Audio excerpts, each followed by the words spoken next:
আমি আপনার কাছ থেকে 500 টাকাই নিব, কারণ আমার সারা সপ্তাহের খরচ এই 500 টাকা। কি আশ্চর্য, এমন লোক তো কখনো দেখিনি। এই নিন আপনার 500 টাকা।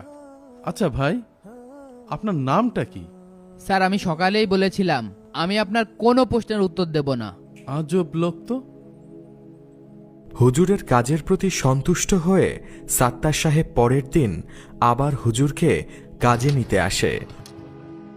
এই যে ভাই, এদিকে আসুন। আপনি কি কাজে যাবেন? এনাদের সাথে আছেই তো কাজে যাওয়ার জন্য। আচ্ছা চলেন। স্যার, আমার সেই শর্তের কথা মনে আছে? হ্যাঁ হ্যাঁ, আপনার সব শর্ত আমার মনে আছে। নেন, আপনার সাইকেল নেন। হুজুর সারাদিন কাজ করার পর মজুরি 1, নিতে 2, যায় 3, সাত্তার 4, সাহেবের কাছে। 5। স্যার, হ্যাঁ, আজকের কাজ শেষ। 4, 5। এই নিন আপনার মজুরি। 3, 4, 5। ঠিক আছে স্যার। লোকটাকে যতই দেখছি ততই অবাক হচ্ছি, একদম অন্যরকম মানুষ। পরের দিন সাত্তার সাহেব হুজুরকে না পেয়ে শ্রমিকদের কাছ থেকে ঠিকানা নিয়ে হুজুরের বাসায় চলে যায়। ভিতরে কেউ আছেন? স্যার, দরজা খোলা আছে, ভিতরে আসেন। কি বাড়িয়ে, একদম ভুতুরে বাড়ি মনে হচ্ছে।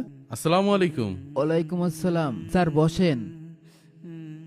আপনি কিভাবে বুঝলেন যে আমি এসছি? এই গরিবকে খোঁজ করতে কোনো বড় লোক আসবে না, আপনার মতন মুমিন সৎ বান্দাই আসবে। আরে, আপনার গায়ে তো অনেক জ্বর, আপনাকে তো ডাক্তারের কাছে যাওয়া দরকার।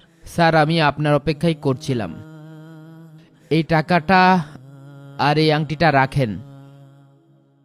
আমি মারা গেলে আমার কাফন আর দাফনের ব্যবস্থা করেন, এবং এই আংটিটা এই শহরের সবচেয়ে কোটিপতি শামীম উসমানকে দিয়েন।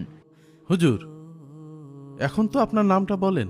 আমার হাতে আর বেশি সময় নেই, আমাকে লম্বা একটা সফরে যেতে হবে। আপনি এখন চলে যান। পরের দিন সাত্তার সাহেব হুজুরের বাসায় এসে দেখেন হুজুর ইন্তেকাল করেছেন। তিনি কিছু লোককে ডেকে নিয়ে আসেন। সবাই মিলে হুজুরকে শেষ গোসল করিয়ে দাফনের জন্য রেডি করে।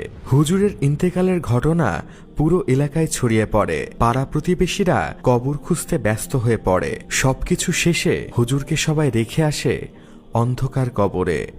তোর ওই 2 শতক জমি আর 3টে ঘর তোর ভাইয়ের নামে লিখে দিবি। এই ঘর আর এই জমি কঠোর পরিশ্রম করে বানিয়েছি। এটাই আমার শেষ কথা।